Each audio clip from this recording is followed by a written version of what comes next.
안녕하십니까. 미국, 중국, 러시아 간의 긴장이 더욱 고조되고 있습니다. 전쟁광 미국과 영국이 강제 징집을 구상하고 있습니다. 그리고 어태컴스 미사일이 종가를 올렸습니다. 여기에 대한 내용과 러시아 핵자산 이것을 함께 말씀드리겠습니다. 그리고 러시아는 드디어 미국의 글로벌 호크를 요격하는가, 흑해 상공에서 떠다니면서 장거리 드론을 유도했죠. 과연 러시아가 이 글로벌 호크를 요격할 것인가, 여기에 대해서 좀 다루겠습니다. 그리고 조지아에서 올라온 영상 잠깐 보도록 하겠습니다. 미국 깃발을 흔들면서, 그리고 EU 깃발을 흔들면서 지금 이 Foreign Agent 법에 반대하는 그 시위. 그런데 이것은 이 조지아 전체 국민의 아주 일부입니다. 그동안 서구는 많은 돈을 풀어서 NGO 단체를 이렇게 이제 지원하고 그들은 이제 친서방, 친EU 이렇게 시위를 했습니다. 그러나 일반적인 조지아 국민들은 지금 우크라이나에서 어떤 일이 벌어지고 있는가를 잘 알고 있습니다. 그리고 미국과 서구가 진짜 노리는 것, 조지아에 노리는 것, 그것은 바로 전쟁입니다. 우크라이나에서 전쟁이 터지자 미국과 나토 국가들은 이 조지아에 많은 돈을 살포했습니다. 왜? 조지아에서 전쟁을 일으켜서 러시아와 싸우게 만드는 거죠. 그래서 러시아 군을 이렇게 분산시키는 겁니다. 여러분 이 영상 잠깐 보시도록 하겠습니다. 젊은 조지아 총리가 이 그루지아의 과거에 있었던 일, 어떻게 미국과 서유럽이 이 조지아를 구워 삶아서 2002년도부터 이제 갈등을 유발하고 또 2008년에 러시아와 전쟁을 하게 만들고 또 많은 피해를 입었습니다. 그리고 또다시 2022년 이후에 러시아의 전쟁을 유도하기 위해서 서방은 많은 자금을 살포했습니다. 이 조지아 젊은 총리는 지난 2년 반 동안 이 서구는 조지아에서 새로운 전선, 즉 러시아와의 전쟁을 유도하기 위해서 많은 공을 들였다. 그렇기 때문에 그것을 막기 위해서 Foreign Agent 법을 이렇게 만들었다. 그렇게 해서 미국과 서유럽의 자금을 받는 NGO들, 이들을 체포하겠다는 것이 아닙니다. 이 단체는 외국으로부터 일정 정도 이상의 자금을 지원받았다. 그렇기 때문에 국민들은 의심하고 봐야 된다. 이겁니다. 만약에 외국의 자금이 끊기게 되면 이들 NGO 단체에 이 조지아 평균 임금이 한 3배 정도를 받는다고 합니다. 그리고 유럽과 이 미국은 이들 NGO 단체 회원들 이들에게 유럽에서 1년, 미국에서 1년 이런 식으로 교육도 시켜주고 많은 혜택을 줍니다. 그리고 정권을 전복하면은 이들을 요직에 앉히겠죠. 그 다음에 러시아와 전쟁을 하게 됩니다. 러시아 전쟁을 하면은 조지아는 파괴될 가능성이 대단히 높죠. 90몇 %입니다. 조지아 총리는 그것을 막기 위해서 이 법을 만들고 통과시키고 그리고 국민 다수의 지지를 받고 있습니다. 일단 5회에서 85대 23으로 통과된 겁니다. 그리고 조지아 대통령이 거부권을 행사했지만 그 사람은 프랑스에서 태어난 프랑스 국적자일 뿐입니다. 그리고 사우디 왕자 MBS 조금 놀라운 소식입니다. 사우디 왕자 MBS가 이란을 방문한다고 합니다. 어떤 이유인지는 모르겠습니다. 미국은 이 방문을 틀림없이 싫어할 겁니다.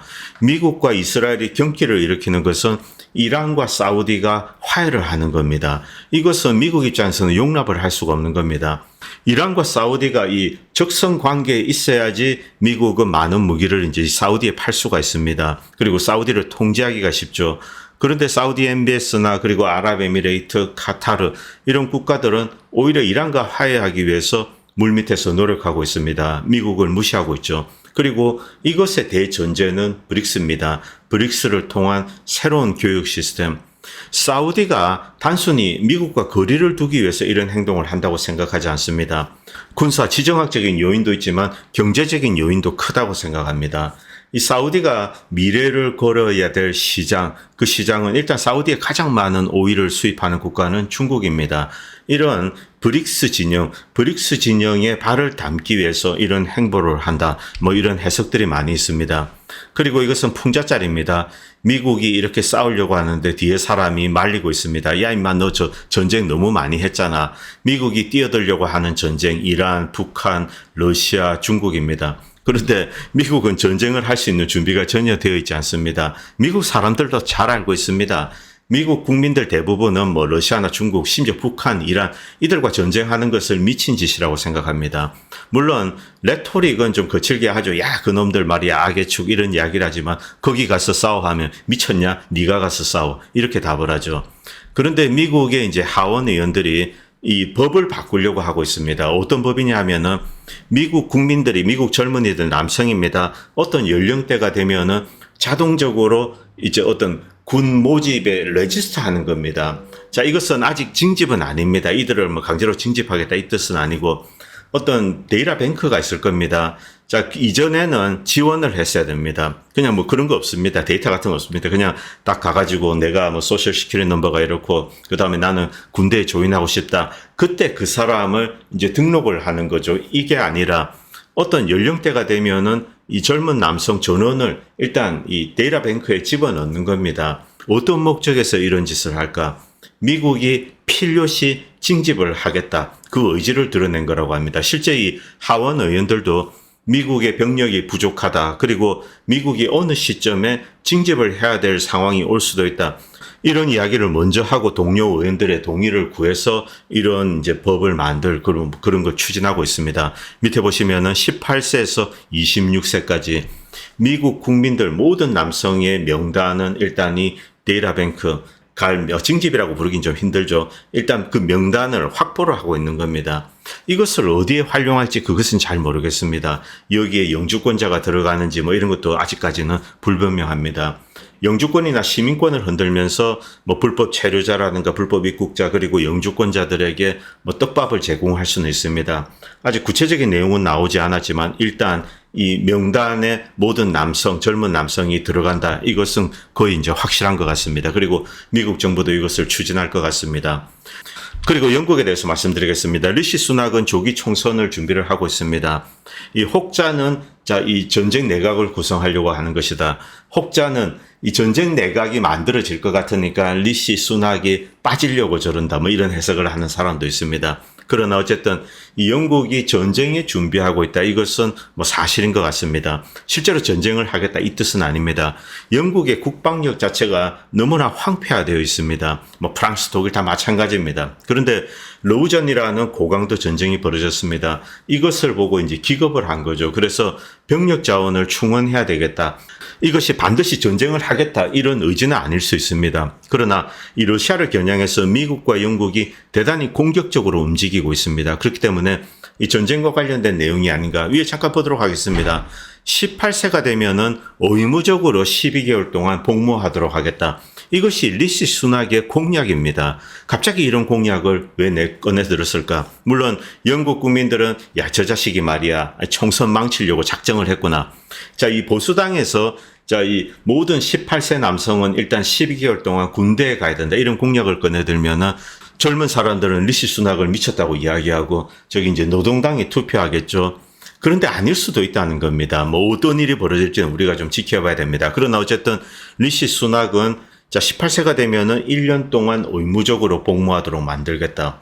제 개인적인 생각에는 영국은 이게 필요하다고 생각합니다. 여러분들이 이제 서유럽 국가를 보면은 이 병력 자원이라는 게 거의 황폐화되어 있습니다. 무기 숫자도 그렇고 일단 병사 숫자도 없습니다. 자, 이 미국인의 시각에서 유럽 안보는 유럽이 지켜야 됩니다. 왜 미국인들이 거기 가가지고 위험하게 이 러시아와 핵전쟁을 할 수도 있는 그런 상황이 몰립니까? 뭐 저는 반대합니다. 그래서 서유럽 국가들은 뭐 징집을 하든 뭘 하든 간에 일단 병력 숫자를 늘린 다음에 그 다음에 스스로의 국방력을 강화를 해라는 겁니다. 그리고 뭐 러시아와 전쟁을 하든 말든 그건 지들끼리 알아서 하면 됩니다. 자, 미국은 거기 빠져서 미국의 실질적인 이해가 있는 아시아 태평양이나 이런 데로 이제 군사력을 옮기면 되죠. 유럽에 미국이 가가지고 뭐 지켜줘야 되고 그럴 거 없습니다. 그리고 유럽에서는 이제 미국이 빼올 것도 별로 없습니다. 미국은 새롭게 떠오르는 뭐 아시아 태평양이나 이쪽으로 옮겨가는 게 맞다고 생각합니다. 그래서 저는 이것 자체는 반대하고 있지 않습니다. 그러나 어쨌든 영국에서 이런 것을 추진하고 있다. 그리고 분명히 이 미국이나 영국 그리고 뭐 프랑스도 마찬가지입니다만 이 러시아의 어떤 재래식 전쟁 수행 능력 이것을 보고 나름대로 이 국토 방위를 위해서 준비를 하고 있는 것은 사실입니다. 그리고 지금 뭐 한 발 더 나아가서 실제로 나토군이 우크라이나에 들어가서 러시아군과 싸운다. 물론 저는 그 가능성을 낮게 보고 있지만 그러나 일본은 이렇게 들어가서 이미 싸우고 있습니다. 지금 뭐 본질적으로 나토와 러시아 사이의 전쟁이죠. 어쨌든 러시아가 승기를 잡았습니다만 이 서구의 지도자들 그리고 미국의 지도자들이 뭐 제가 지난 방송도 말씀드렸지만 핵가닥했을 수가 있습니다. 그리고 우리가 상상하기 힘든 다른 형태의 어떤 계획이 있을 수도 있죠. 진짜 핵전쟁을 원하는 뭐 그런 무시무시한 계획이 있을 수도 있습니다. 인구가 그냥 싹 줄어들겠죠. 그리고 이 하르키프 전선에 대해서 좀 말씀드리겠습니다. 하르키프에서 러시아군은 일단 진격을 했다가 지금은 조금 소강 상태입니다. 그러나 전투는 치열하게 벌어지고 있습니다. 여기에 대해서 이제 여러 가지 해석이 있는데 이 라이바가 가장 좋은 해석을 한 것 같습니다. 제가 말씀드리겠습니다. 자, 이 우크라이나군은 이 돈바스나 이쪽 다른 전선에서 이 예비군들을 대거 데리고 왔습니다. 예비 전력입니다. 그런데 이 돈바스 전선에서는 실제 전선 참호에 있는 병력까지 하르키프에 빼왔습니다. 이것은 여러 가지를 함축하고 있습니다. 현재 우크라이나 부대는 50개 이상의 대대를 이렇게 하르키프로 모았습니다. 그런데 키예프나 뭐 르비프 지역에 있는 부대도 있습니다만 다른 전선에 있는 부대를 일부 이렇게 빼온 것도 있습니다. 50개 이상의 대대, 총 병력 숫자는 한 5만에서 6만 정도 된다고 합니다. 러시아 측이 하르키프 공세에 이제 투입한 병력 숫자는 한 2만 정도밖에 되지 않습니다. 뒤에 3만은 또 대기하고 있습니다. 2배 이상의 부대가 갑자기 온 거죠. 그래서 이들과 맞서 싸우고 있는데 러시아 군대는 뭐 정찰 타격 활동을 놀랍도록 이제 잘하고 있다고 합니다. 그래서 많은 수의 이 우크라이나 군대 그리고 군 자산을 파괴하고 있다고 합니다. 그런데 정말 적군이 많다. 일단 러시아군은 중요한 교두보를 장악을 했습니다. 자, 이 볼찬스크도 그렇고 이쪽 립시 쪽도 그렇습니다. 일단 고지대 쪽을 점령한 다음에 우크라이나군이 이렇게 반격을 하면 거기다가 이제 계속 때리고 있는 거죠. 그래서 우크라이나 병력도 많이 희생되고 물론 러시아 측도 당연히 일부 희생이 있습니다. 그러나 이 러시아는 전통적인 이 소모전을 수행을 하는 것 같습니다. 고지대를 점령하고 계속 우크라이나 부대를 유인을 하는 거죠. 정상적인 상황이라면 우크라이나 군대가 이제 후퇴를 하고 그 다음에 이 재정렬을 해야 됩니다. 그런데 여러분도 아시겠지만 이제 젤렌스키나 미국 나토가 하는지 뻔하죠. 러시아가 어디에 툭 들어오면은 이 땅을 빼앗기면은 우크라이나가 패한다는 인상을 전 세계에 심어준다. 그렇기 때문에 반드시 사수하기 위해서 모든 곳에서 병력을 다 끌고 모으는 겁니다. 뭐 과거 아브디비카도 그렇고 다른 것도 마찬가지입니다. 여기서 엄청난 소모전으로 우크라이나 병력들이 갈려나갔죠. 마찬가지로 하르키프 전선도 또 다른 이 우크라이나의 참혹한 이 어트리션, 이 믹그라인더죠. 그것이 될 가능성이 대단히 높습니다. 그리고 과거에 이제 러시아 장군들은 이 점에 대해서 분명히 이야기를 했습니다. 너희들이 시가전을 준비하고 있는 거 잘한다. 나토와 미국을 의미하는 겁니다. 미국과 나토는 이제 전쟁 이전에 우크라이나군에게 시가전 위주로 이제 게릴라전 위주로 훈련을 시켰습니다. 뭐 그것을 위해서 뭐 제벌린이라든가 이런 무기들 이런 것으로 무장을 하고 러시아군을 기다리고 있습니다. 그런데 러시아는 초기 공세에서 뭐 이 키예프 쪽이나 이런 데서 뭐 상호간에 충돌이 있었습니다만 사실 그 작전도 러시아군은 필요한 지역은 다 점령을 했습니다. 그리고 협상 과정에서 이렇게 뺀 거죠. 그리고 러시아는 희생을 무릅쓰고 마리우폴 이쪽에 이제 크림반도 해랑은 장악을 했습니다. 그런데 그 이후에 이 러시아는 시가전을 하지 않았습니다. 다 회피했습니다. 대신에 우크라이나군을 유인해서 갈아버리겠다. 이렇게 수로비킨 장군이 이야기를 했습니다. 너희들의 속셈에 넘어가지 않겠다. 이제 우리가 원하는 지점으로 너희들을 끌어내겠다. 이렇게 수로비킨 장군이 이야기를 했습니다. 마찬가지로 하르키프에 직접 들어가지 않고 바깥에서 우크라이나군이 올 겁니다. 그것을 이제 계속 갈아엎애는 바로 그런 이제 소모전을 하고 있는 거죠. 그리고 또 한 가지 중요한 것을 말씀드리겠습니다. 이 하르키프를 방어하기 위해서 우크라이나는 이제 병력을 추가로 보냈습니다. 이 키예프나 그리고 르비프 지역에 예비대를 보낸 것도 사실입니다. 그런데 이것으로 부족한 거죠. 그래서 밑에 전선에서 병력을 빼앗아 이 하르키프 쪽으로 보냈습니다. 상대적으로 이쪽이 엷어집니다. 방어선이 엷어지게 되는 거죠. 이것을 놓치지 않고 러시아군들은 이쪽을 맹타격하고 있습니다. 자, 여기 보시면은 러시아군은 전 지역에서 이 타격을 강화했습니다. 그래서 아브디비카 근처 그리고 도네스크 역 이런 곳에서 마을을 한두 개씩 계속 이렇게 점령하고 있습니다. 그리고 하르키프는 볼찬스크와 립시에서 일단 대치 상태입니다만 러시아군들은 반격하는 우크라이나군을 이렇게 계속 갈아대고 있습니다. 기계를 돌리고 있는 거죠. 그리고 옅어진 방어선 이쪽을 타격해서 마을을 하나씩 이렇게 빼앗고 있습니다. 이 우크라이나는 이런 짓을 멈추질 않고 있습니다. 어디 뭐 러시아군이 들어온다 그러면 그것을 방어하기 위해서 병력을 대거 보내는 거죠. 왜 이렇게 집착을 하는가? 어떻게 해서든지 무언가 빼앗기는 모습을 세계에 보여줘서는 안 된다. 이것은 기존의 선전전이 무너지는 효과를 이야기합니다. 자, 그동안 세기에 뿌린 선전전은 우크라이나가 이기고 있다는 겁니다. 그런데 아브디비카를 빼앗겼니? 어떻게 된 일인가? 자, 이렇게 사람들은 의심을 하게 된다는 거죠. 의심을 하면은 지원이 끊어질 수 있습니다. 자, 바로 이런 상황을 러시아군은 10분 활용하는 거죠. 자충수에 걸린 겁니다. 그래서 진실이 중요한 건지 모르겠습니다. 물론 뭐 전쟁이 시작되면은 거짓이 이렇게 날개를 달고 날아다닌다 뭐 그런 말은 있습니다만. 자, 그리고 러시아가 우크라이나 전선을 또다시 이제 어떻게 쪼갤 것인가. 수미 지역이나 체르니브를 타격하지 않을까 여러 가지 설이 올라오고 있습니다. 이것은 조금 기다려봐야 할 것 같습니다. 그리고 며칠 전에 푸틴이 이런 이야기를 했습니다. 러시아는 협상을 해서 이렇게 휴전을 할 의향이 있어. 자, 그런데 러시아는 항상 이런 이야기를 해왔습니다. 갑자기 이것을 뭐 대서특필했죠. 자, 이것은 웃기는 이야기입니다. 푸틴에게 협상할 의사가 있냐, 휴전할 의사가 있냐. 푸틴 당연히 그렇지. 당연히 협상을 하지. 당연히 휴전을 하지. 이런 이야기를 늘 해왔습니다. 그런데 푸틴의 속내가 무엇일까? 이 러시아 관리가 로이터에 뭐 이런 이야기를 했는데 로이터는 야 푸틴이 패배를 인정했다. 어태크럼스 공격이 먹혔다. 뭐 이런 식의 기사를 쓰고 있습니다만 웃기는 이야기죠. 러시아 푸틴은 지금 벨라루스에 가서 전술핵 훈련을 하고 있습니다. 루카셴코를 만났죠.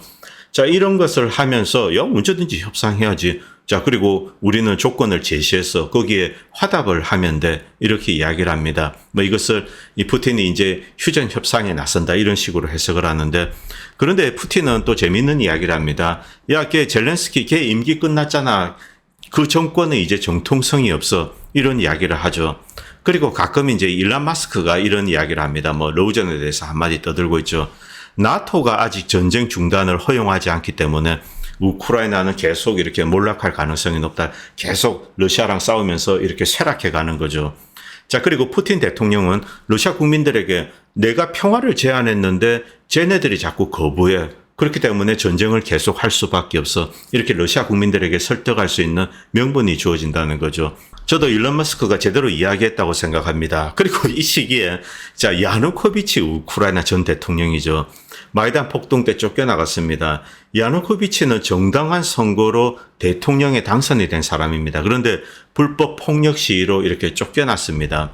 야누코비치가 갑자기 벨라루스에 나타났습니다. 물론 이제 루카셴코와 친한 친구이기도 하고 또 푸틴과도 막역한 사이죠. 뭐 셋이 아직 만났나 뭐 이런 것은 모르겠습니다만 야누코비치를 왜 불렀을까?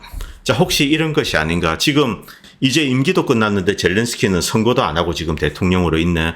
야, 야누코비치, 네가 그냥 망명해서 임시정부 만들어. 이런 제안을 할 수 있죠. 미국도 그렇게 합니다. 자, 이 베네수엘라죠. 베네수엘라에 누군가 이름 까먹었는데 그놈이 미국에 오니까 너 이제 베네수엘라 공식 정부에 이렇게 하는 거죠. 자, 물론 이게 실효성은 없습니다만 푸틴 역시 야누코비치 부르고 야, 네 임시정부 만들어. 그러면 우리가 이제 이 공식 정부로 인정해 줄게. 이렇게 이야기하고 야누코비치랑 푸틴이랑 협상을 한다. 물론 이런 것은 전장에 실질적인 효과는 없습니다. 지금 우크라이나를 두고 이 러시아가 협상을 해야 될 대상은 사실은 미국이죠. 미국과 나토입니다. 전쟁을 실제로 수행하고 있는 주체죠. 자, 그리고 중국 역시 심각합니다. 이 중국은 훈련을 끝냈습니다만 계속 타이완에 경고를 했습니다. 그리고 미국에도 경고를 했습니다. 특히 미국 정치인에 노골적으로 경고를 했습니다. 미국 정치인들이 대만을 함부로 방문하는 것, 이것은 용납하지 않는다. 이것은 이 원 차이나 팔리시에 이제 바로 위배되는 것이다. 자, 그리고 어떤 결과를 겪게 될 것이다. 뭐 이제 우리가 보복을 하겠다 이 뜻입니다. 어떤 미국 정치인이 대만을 방문하면은 그 다음에 이제 중국에 비자를 내어주지 않는다든가 이런 형태의 보복을 할 가능성이 대단히 높습니다. 그리고 시진핑이 이 대만에 대해서 갑자기 강경한 어조로 바뀌었습니다. 일단 군사훈련을 행동으로 했습니다. 여기에 대해서 여러 가지 해석이 있는데 이 시진핑과 푸틴이 모종의 합의를 한 것이 아닌가. 뭐 중국은 지금 뭐 당연히 러시아를 지원하고 그리고 러시아는 중국을 적극적으로 지원하고 그리고 이 중국은 이 대만을 두고 서방에 계속 메시지를 던지는 거죠. 일단 이 중국은 우크라이나전에 확대되는 것 그리고 중동에서 만약에 미국이 이란을 공격한다거나 시리아를 공격한다. 이것을 용납하지 않겠다. 이런 메시지를 계속 전했습니다. 그리고 세르비아 역시 마찬가지입니다. 세르비아 같은 경우는 중국이 군대를 보내서 세르비아를 지키겠다. 만약 나토가 세르비아를 침공한다면 이렇게까지 이야기를 했습니다. 다른 곳에서 전쟁이 터지는 것을 막기 위해서 서방이 경고를 한다. 그런 차원도 있습니다. 어쨌든 시진핑은 중국에 대해서 이제 상당히 강경한 용어를 쓰고 있습니다. 전쟁이라는 용어를 공개적으로 사용하기 시작했다고 합니다. 중국은 대만 지도자에게 뭐 전쟁, 뭐 강제 병합 이런 이야기를 하지 않았다고 합니다. 그런데 갑자기 이 전쟁이라는 용어를 사용하기 시작했다. 시진핑은 중국 내정에 대한 미국 간섭과 그리고 대만 내 분리주의자들의 어떤 무장 이것에 질려버렸다. 그래서 이 문제를 영원히 해결하기로 결심을 했다. 이런 해석이 올라오고 있습니다. 그리고 동영상도 공개했는데 이 중국은 이제 군사훈련하는 영상들 이것을 공개하기 시작했습니다. 자, 이것은 054 미사일 구축함입니다. 순양함이죠. 상당히 뛰어난 함정이라고 합니다. 055가 가장 좋고 그 다음에 이제 044 그리고 중국의 전투기들이 이륙하고 뭐 함상에서 왔다 갔다 하고 뭐 이런 것을 다 공개를 했습니다. 중국 국영 TV에 공개를 하고 뭐 중국 군인들의 결의 이런 것도 공개를 하고 있습니다. 일단 중국은 상당히 거칠게 대응을 하기 시작했습니다. 그리고 어태컴스 이야기를 하겠습니다. 이것은 뭐 어태컴스 공격은 아닌데 좀 심각한 사건이 터졌습니다. 자, 이것은 러시아 본토입니다. 러시아 본토에 여러분들 보시는 이것은 레이더입니다. 이 고출력 레이더죠. 그래서 아주 먼 거리 한 6,000km까지 탐지할 수 있는 겁니다.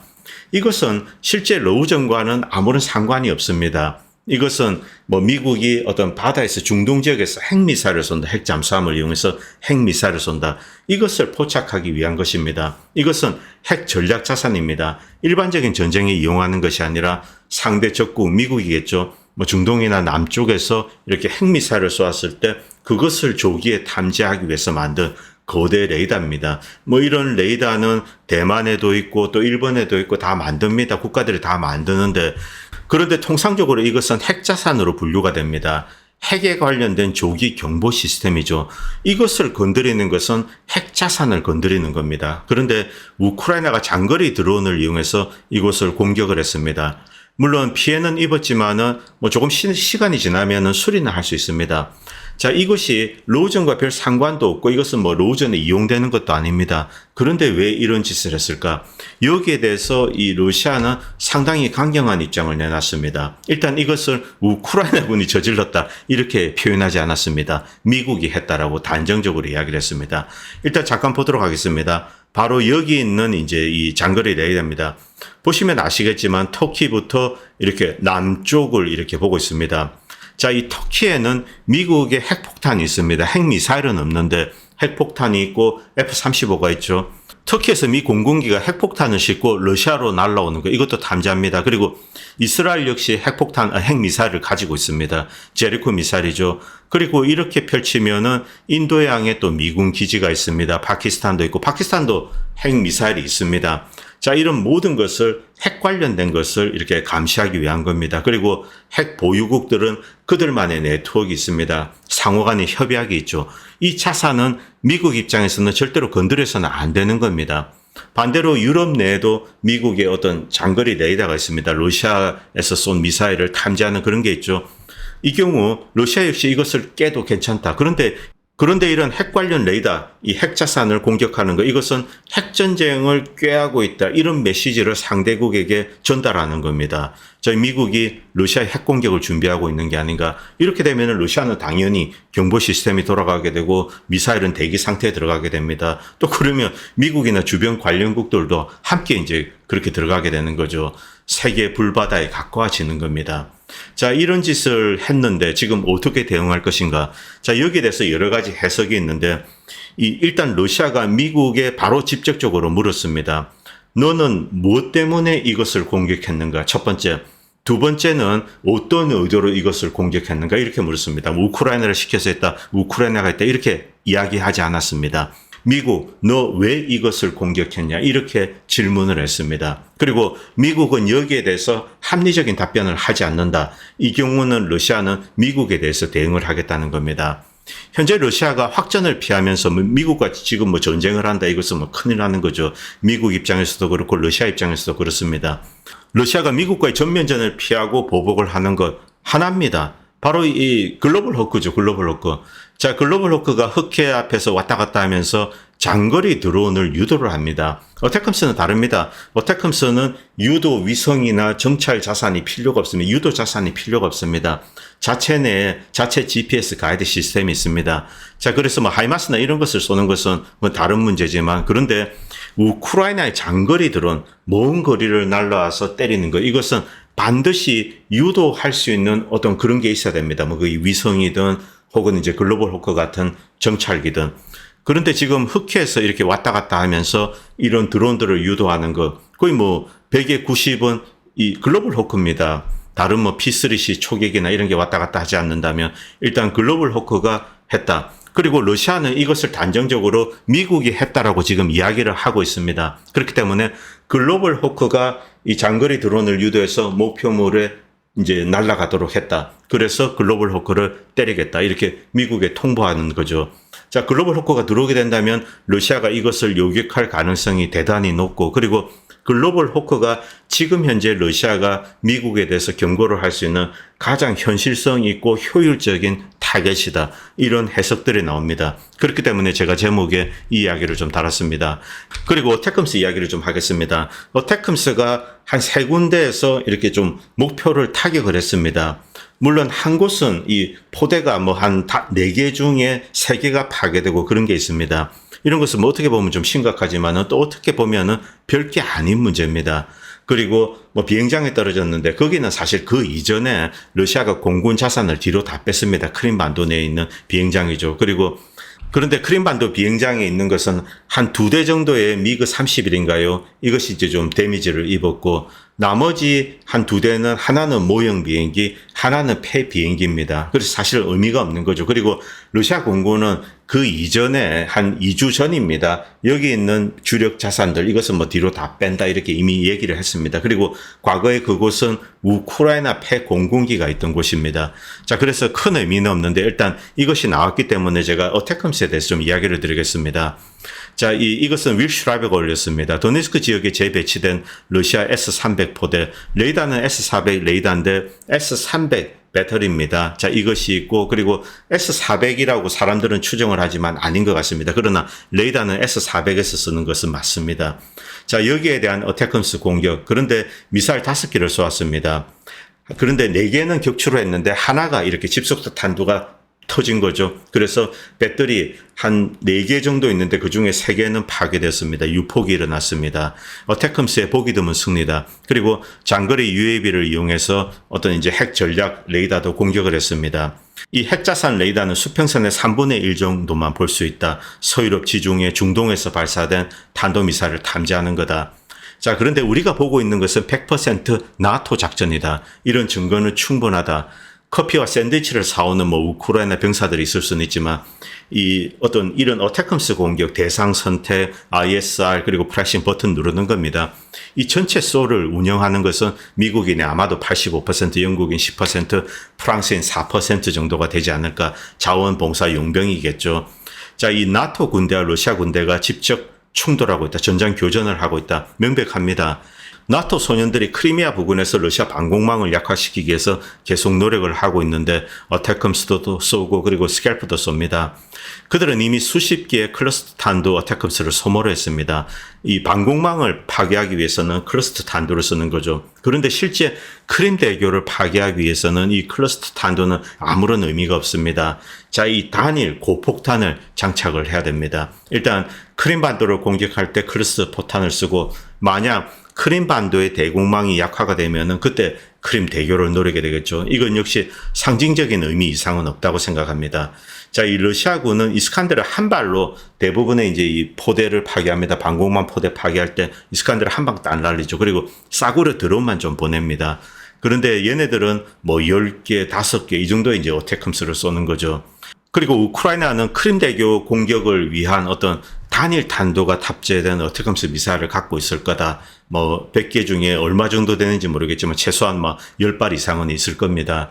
자, 이 어태컴스에 대한 러시아의 높은 요격률, 모든 미사일을 100%다 요격하는 그런 시스템은 없습니다. 뭐 제가 지난번도 말씀드렸지만 오테컴스 같은 경우는 85에서 90%. 그런데 10발을 쏘았는데 한 발이 터진다. 이 경우 이제 어느 정도 피해는 피할 수가 없는 거죠. 뭐 제밍을 해서 3,000포로 보내고 이런 이야기도 있었지만 어쨌든 피해는 발생을 했습니다. 그러나 이런 피해, 자, 이 러시아군이 어떤 피해를 입었을 때 이 피해는 대체 가능한가, 극복 가능한가, 이 질문을 먼저 하셔야 되는 겁니다. 이 전쟁에서 피해가 없을 수는 없습니다. 이 우크라이나 병사가 10명이 죽으면은 1명 정도 러시아 병사가 죽습니다. 그런데 이 어떤 냉정한 이야기지만 한 사람의 생명은 소중하지만은 전체 국가로 봤을 때는 대체 가능한가, 그리고 이제 다른 병사를 보내서 복원 가능한가, 이런 것을 따져야 되는 거죠. 우크라이나는 이렇게 계속 내리막으로 가고 있고 러시아는 여전히 커지고 있는 겁니다. 그리고 러시아는 징집도 하지 않았고 아직까지는 대부분 계약직들이 하고 있습니다. 그리고 물론 자원 병력도 있지만은 이들의 아주 일부만을 투입했을 뿐입니다. 대부분은 훈련만 받고 이렇게 대기 상태로 있습니다. 우크라이나 군대는 붕괴된 상태다. 나토 무기고도 이렇게 완전히 쪼그라들었습니다. 많은 유럽 국가들의 무기고가 고갈될 지경이다. 그리고 병력도 부족합니다. 그러나 제국은 자신의 어떤 체면을 지키기 위해서 세계에 이 서구 제국, 나토 제국이 건재하다, 이것을 가시하기 위해서 어떤 상징적인 파괴를 하기 위해서 지금 발악을 하고 있습니다. 그럼에도 불구하고 이 그라운드에서는 이 전쟁의 승패가 결정이 되는 거죠. 러시아군은 우크라이나 병력들을 하르키프 그리고 도네츠크 쪽으로 유인하면서 계속 갈아 없애고 있습니다. 그런데 이미 우크라이나 병력은 어떤 항복점을 지났습니다. 뭐 이렇게 부러지는 단계죠. 이것이 입증된 것이 바로 하르키프 전선입니다. 다른 전선에서 병력을 빼간다. 이 뜻은 우크라이나의 절대 병력이 부족하다는 거죠. 아마 이 나토나 우크라이나는 패닉에 빠졌을 겁니다. 그렇기 때문에 미국이나 서구가 무모한 짓을 하고 있는 것이 아닌가, 뭐 그렇게도 추정할 수 있습니다. 미국과 유럽 국가들은 자신들의 장난감을 이제 러시아에 집어던지면서 뭐 어떻게 되는가, 그리고 어떤 의미 있는 전과가 있으면 그것을 과장하기에 이제 바쁩니다.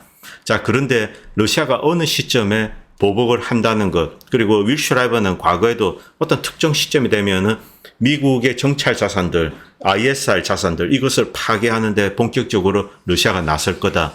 그 핑계는 이미 축적이 되었습니다. 이번 핵 전략 레이더, 이것에 대한 공격입니다. 그리고 또 다른 형태의 공격, 여기서 퍼피디우스 알비온, 이것은 영국을 의미합니다. 러시아가 영국을 타격할 가능성도 있다. 이것은 좀 극단적인 경우죠. 자, 벨라루스에서 전술 핵미사일 훈련을 하고 있습니다. 뭐 미국은 평화롭습니다. 미국은 뭐 로우전에서 뭔 일이 터지든 전혀 신경 쓰지 않습니다. 지금 이제 메모리얼 데이인데, 자, 뭐 거의 축제 같은 날이죠. 여름에, 이제 초여름에 좋은 날씨입니다. 미국은 파티를 시작할 겁니다. 그리고 미국의 지도자들이 먼 나라에서 뿌리고 있는 이 전쟁의 바람. 그런데 이것이 언젠가는 미국으로 날아올 수 있다는 겁니다. 가장 가능한 수단이 바로 핵이죠.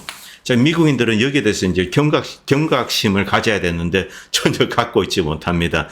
이것을 이제 이 윌슈라이버는 지적하고 있습니다. 먹고 마시고 놀다가 나중에 핵폭탄 처음 맞을 수도 있다. 뭐 저도 간혹 그런 생각을 합니다. 이 너무나 많은 전쟁을 해서 뭐 이라크에서만 거의 뭐 한 100만 명, 2차만 그렇습니다. 1차까지 합치면 거의 200만이죠.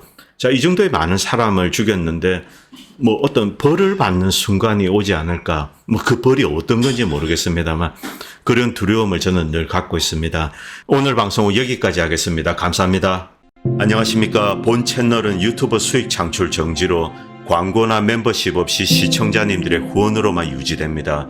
여러분의 성원은 작은 목소리에 큰 힘이 됩니다. 감사합니다.